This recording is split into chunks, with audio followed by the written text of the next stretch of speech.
Buat saya Madura ini sesuatu banget. Ya, dari Madura kita bergerak. Judul dari Madura kita berkuasa. Setuju nggak? Allahu Akbar. Yang menggaji kamu itu bukan atasan. Itu negara, APBN, uang rakyat. Siapa rakyat yang sedang kamu awasi itu? Tapi emang ini penting saya sampaikan karena ada anggaran 516 miliar untuk BNPT saja, untuk yang disebut namanya memerangi terorisme. Uang rakyat, uang umat Islam yang jumlahnya 87% dari 276 juta rakyat Indonesia, itu artinya lebih dari 220 juta manusia Indonesia itu beragama Islam, yang uangnya diambil untuk APBN yang 80 miliar diantaranya menjadi anggaran Densus 88. Melalui anggaran moderasi beragama 3,2 triliun. Ini ada perang tanda kutip resmi terhadap Islam dan umat Islam yang dibiayai oleh negara.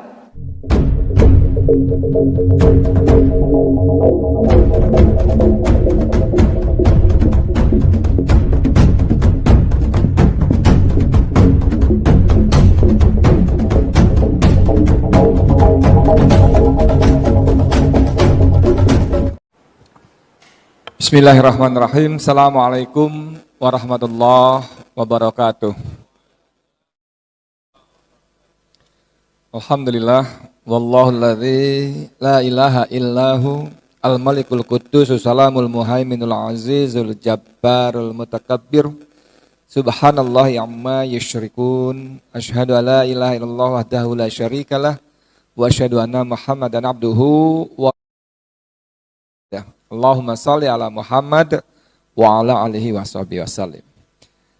Para hadirin, khususnya para masayikh, ulama, asatid, Masya Allah, mohon maaf banget saya tidak menyebut satu-satu karena memang banyak ngangkat namanya Pak Kiai. Tapi tentu saja itu semua tidak mengurangi rasa hormat dan takzim saya. Buat saya Madura ini sesuatu banget. Bangetnya sesuatu loh, sesuatu yang banget. Beda dengan daerah lain yang sekali lagi juga tanpa mengecilkan peran dan perjuangan daerah-daerah lain. Ya kan? Di grup-grup WA kita itu kan berseliweran tuh bagaimana Madura bergerak. Kira-kira 1 bulan yang lalu atau lebih saya jalan dengan Anton Permana, dengan Ruslan Buton ke Jawa Timur juga. Ketemu Kiai muda ini juga, Alhamdulillah. Itu saya bikin salah satu postingan saya judulnya dari Madura kita bergerak. Oh, apa dari Madura kita melawan. Kayaknya sekarang kalau saya bikin posting lagi judulnya saya ganti. Kalau kemarin dari Madura kita melawan, nanti kita bikin judul dari Madura kita berkuasa. Setuju nggak? Allahu Akbar. Dahsyat, Madura nggak boleh buat main-main. Kalau saya dapat tugas bicara soal darurat Islamofobia, gitu kalau nggak salah ya, darurat Islamofobia, terus apa namanya, rejim anti-Islam, ini kan serem betul lah, kayaknya panitia sengaja nih ngedorong saya ngomong soal ginian nih. Pak Kiai tadi dikasih ngomong yang enak-enak, saya hanya ingin mengungkap beberapa fakta, data-data publik, bagaimana pemerintah menurut istilah Ustadz Asmawi tadi anti-Islam. Bukan saya yang bilang, tadi apa judulnya? Anti-Islam.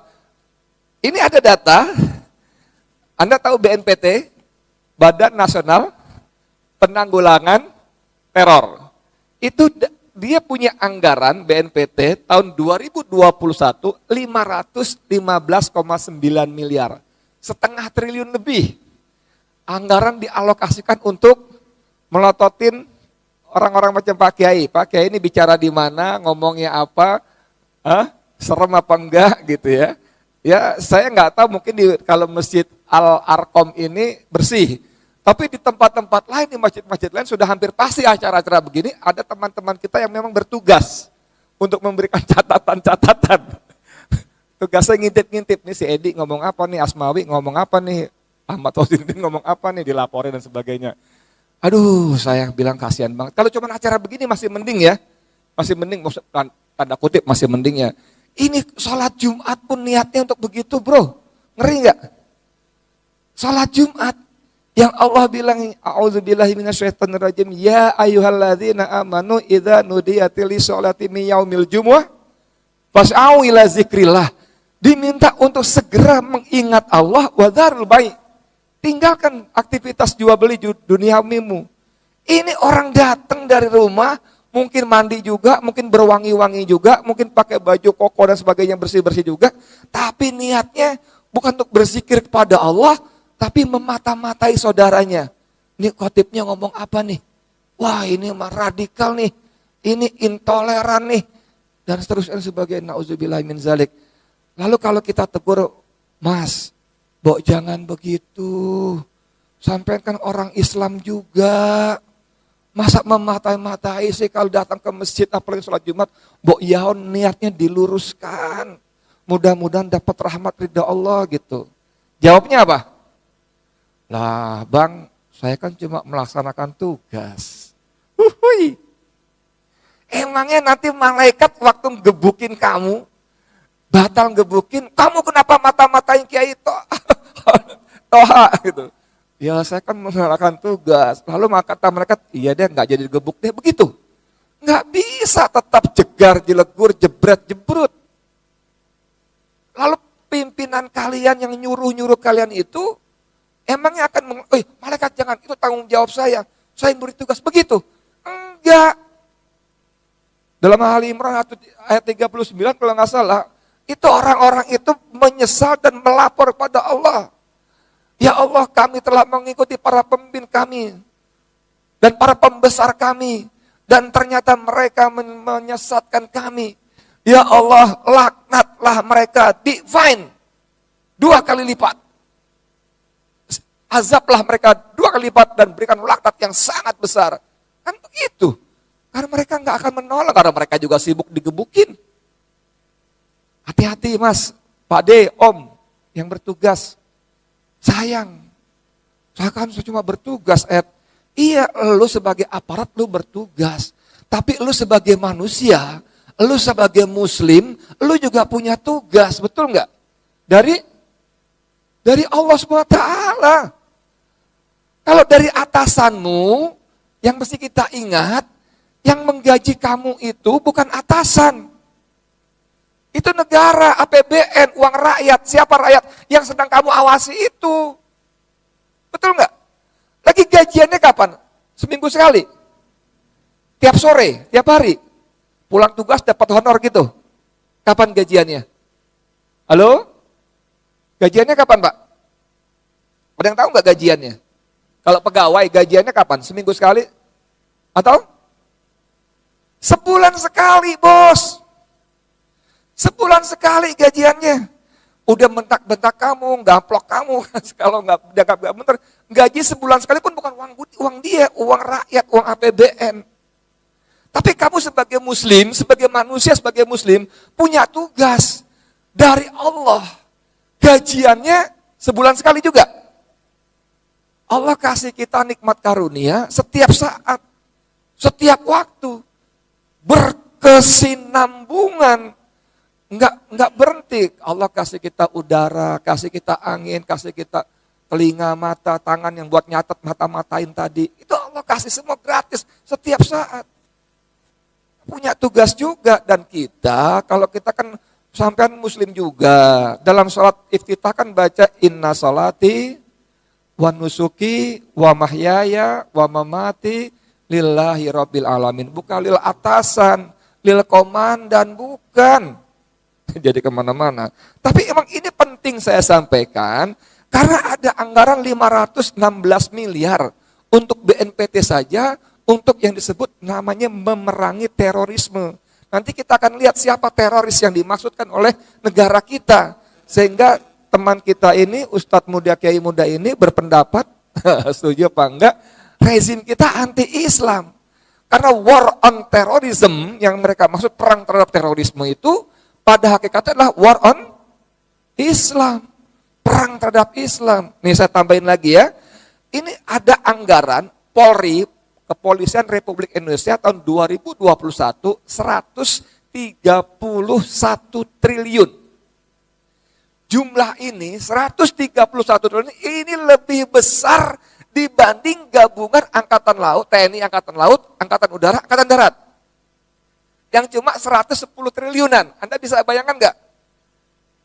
Tentara yang bertugas menjaga daerah kedaulatan Republik Indonesia dari ancaman digabung 110 triliun. Ini polisi sendirian 131 triliun, bro. Dahsyat nggak? Dari jumlah itu, ini menarik lagi nih. Dari jumlah itu ada 80 miliar, kecil sekali sih dibanding total anggaran, tapi ada 80 miliar uang rakyat, uang umat Islam yang jumlahnya 87% dari 276 juta rakyat Indonesia, itu artinya lebih dari 220 juta manusia Indonesia itu beragama Islam, yang uangnya diambil untuk APBN, yang 80 miliar diantaranya menjadi anggaran Densus 88. Densus 88, 80 miliar, bos. Tugasnya apa? Jemput Siono dalam keadaan hidup, pulang mati. Tugasnya apa? Nangkep Ustadz Farid Ogbah. 80 miliar, bro. Tugasnya apa? Menggelandang teman saya, Munarman. Di rumahnya, sampai pakai sendal aja nggak sempet. Diseret-seret, dibentak-bentak. Turun dari mobil, itu pakai tutup mata, tutup kepala. Anda bisa bayangkan nggak? Saya nggak tahu nih para kiai ajengan bukan di sini ya, salah ya. Mas Aye, kalau ada habaib di sini suka nonton film, saya nggak tahu. Kalau saya masih suka nonton film. Kalau nonton film-film Hollywood, terutama film-film Amerika, itu orang yang ditutup matanya, diculik, itu tujuannya supaya nggak tahu dibawa kemana. Lokasi dia diculik, betul nggak? Halo? Betul? Jangan tegang gitu doang, ketawa. Kan supaya nggak tahu tujuannya di mana diculik. Ini dibawa kemana Munarman waktu itu? Halo? Ada yang tahu? Dibawa ke markas Polda Metro Jaya. Siapa yang nggak tahu markas Polda Metro Jaya? No, di Gatot Subroto, di dekat Jembatan Semanggi. Kalau dibawa ke situ ngapain juga ditutup matanya, bos? Kecuali dibawa ke sebuah daerah di mana yang cuma jin demit, kuntilanak, genderuwo yang tahu, barangkali iya gitu loh. Dibawa ke Polda Metro Jaya ngapain matanya ditutup? Kecuali untuk memberikan stigma bahwa Munarman itu teroris berbahaya, kecuali untuk memberikan pesan kepada yang lainnya, weh, lu bisa yang lainnya gua perlakukan seperti Munarman.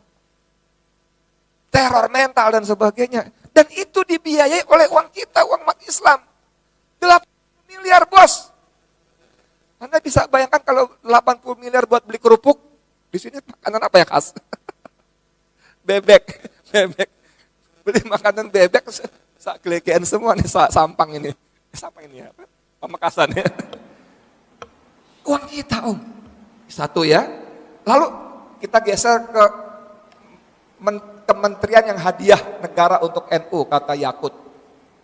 Kolil Komas, ya kan? Bukan kata saya. Kementerian Agama itu hadiah negara secara khusus untuk NU. Itu ada anggaran hanya untuk anggaran moderasi beragama yang sekarang lagi digencar-gencarkan itu angkanya 400 miliar. Tahun 2020. Tahun 2020. 400 miliar. Oke? Banyak nggak?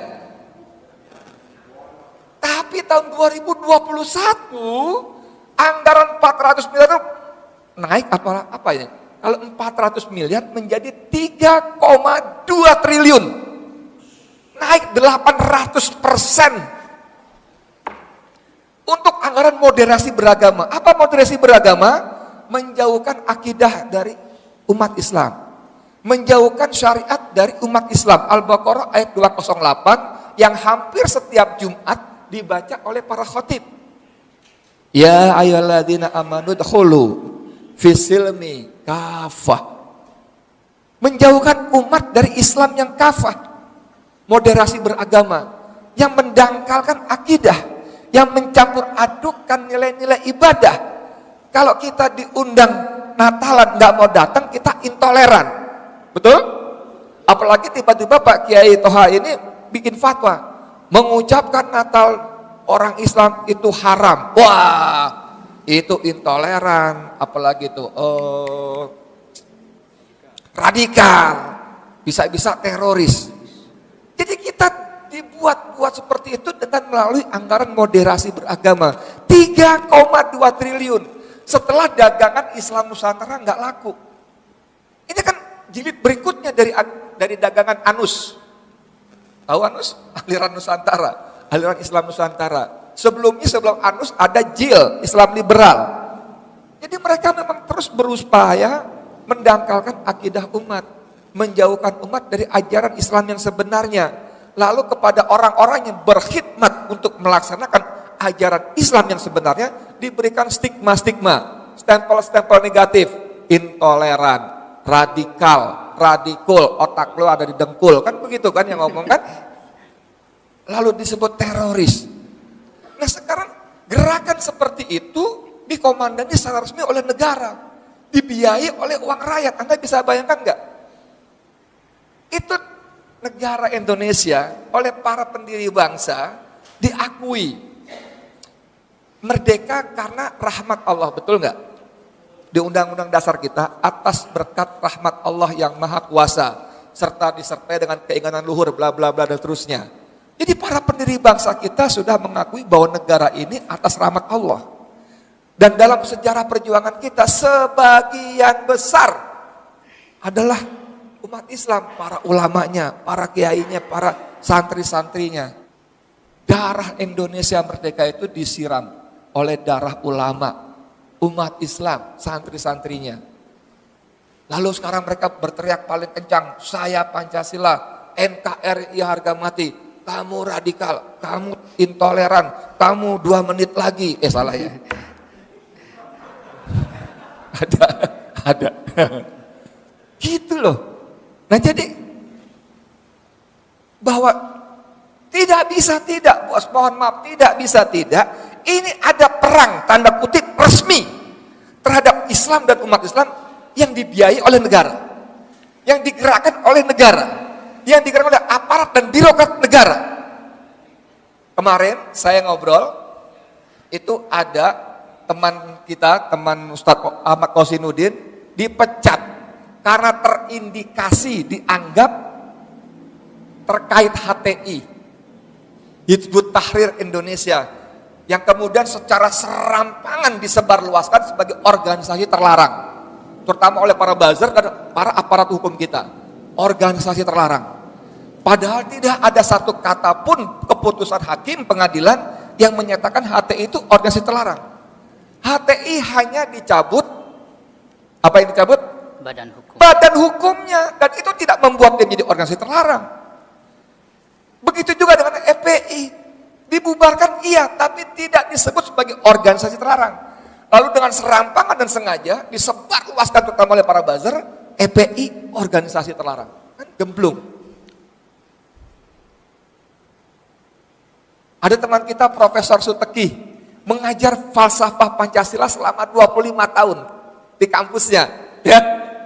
Dalam sidang sebagai saksi ahli, dia menceritakan soal khilafah, menceritakan soal HTI. Lalu karena kesaksian di pengadilan sebagai saksi ahli itu, dia disebut sebagai anti Pancasila. Dan akhirnya dia dicopot dari jabatannya sebagai kepala program prodi, bidang studi. Profesor mengajar 25 tahun falsafah Pancasila hanya karena membela di pengadilan, lalu disebut HTI, dipecat. Edan enggak? Edan disebut banget. Anti Pancasila. Terlampau banyak yang begini-begini. Yang terbaru, Menteri Cahyokumolo menyatakan bahwa banyak calon eselon 1 yang gagal diangkat jadi eselon 1 karena apa?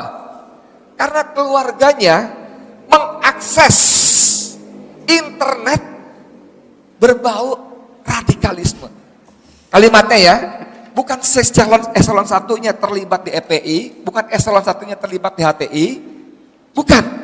Tapi keluarganya, entah anaknya, entah ponakannya, entah istrinya, entah adiknya, entah iparnya, diketahui mengakses informasi internet yang berbau radikalisme. Kurang gila apa negeri ini, bos? Saya contoh paling gampang sebagai penutup, mohon maaf. Saya aktif di remaja masjid tahun 80-an, awal. Mudah-mudahan gak ketahuan umur saya ya, jadi berapa ya? Waktu itu SMA kelas 2 saya mulai masuk masjid, jadi remaja masjid. Masjid saya itu sudah berdiri sebelum saya ada di situ, saya pindahan. Tahun 82-an, sekarang berarti sudah 40 tahunan, oke? Katakanlah 10 tahun sebelum saya ada, masjid itu udah ada, berarti udah 50 tahun masjid itu. Kita yang tua-tua ini kumpul lagi, di masjid itu kita mau, masjid itu sudah ada PPA, udah ada rumah tahfidz gitu loh. Kita mau kembangkan secara lebih baik, maka kita mau bikin yayasan, oke? Kita daftarlah ke Kementerian Hukum dan HAM, Kemkumham, nah gitu ya. Diketiklah tuh namanya, Yayasan Masjid Al-Jihad. Lawang namanya Masjid Al-Jihad kok. Kita kasih nama Yayasan Masjid Al-Jihad. Apa yang terjadi? Mental. Tertolak. Nggak bisa. Jadi bagaimana negara melalui sistemnya menolak kata jihad. Setelah bolak-balik akhirnya kita ngalah menjadi Yayasan Al-Kahfi. Dan enggak? Gemblung. Ngomongnya udah banyak banget di mana-mana kita dengar. Sekarang saya mau bertanya aja. Terus kita ngapain? Terus kita ngapain? Tadi Pak Kiai mengutip hadis Rasulullah, man ra'a minkum fal yughayyiru biyadihi wa illam yastati fa bilisan wa illam yastati fabi kolbi. Nah, saya ingin mengajak kita umat Islam yang hadir di masjid ini terutama dan di seluruh belahan bumi yang Allah miliki ini tidak menjadi umat Islam yang selemah-lemahnya iman. Setuju Pak Kiai ya? Setuju enggak? Setuju ya. Tinggal bagaimana caranya nanti kita tanya sama Kiai muda tadi tuh. Yang saya yakin tuh tadi beliau bicara bagus, cuma pakai bahasa Madura nggak ngerti saya tadi ngomong apa. Tanya, Pak Kiai apa tuh? Ntar dijelasin aja ntar. Udah lewat. Ya, nanti kita tanya ke situ aja. Jadi siap ya? Halo, siap ya semua ya? Siap. Tidak menjadi muslim yang selemah-lemahnya iman, siap ya? Siap. Allahu Akbar. Allahu Akbar. Assalamualaikum warahmatullahi wabarakatuh. Waalaikumsalam.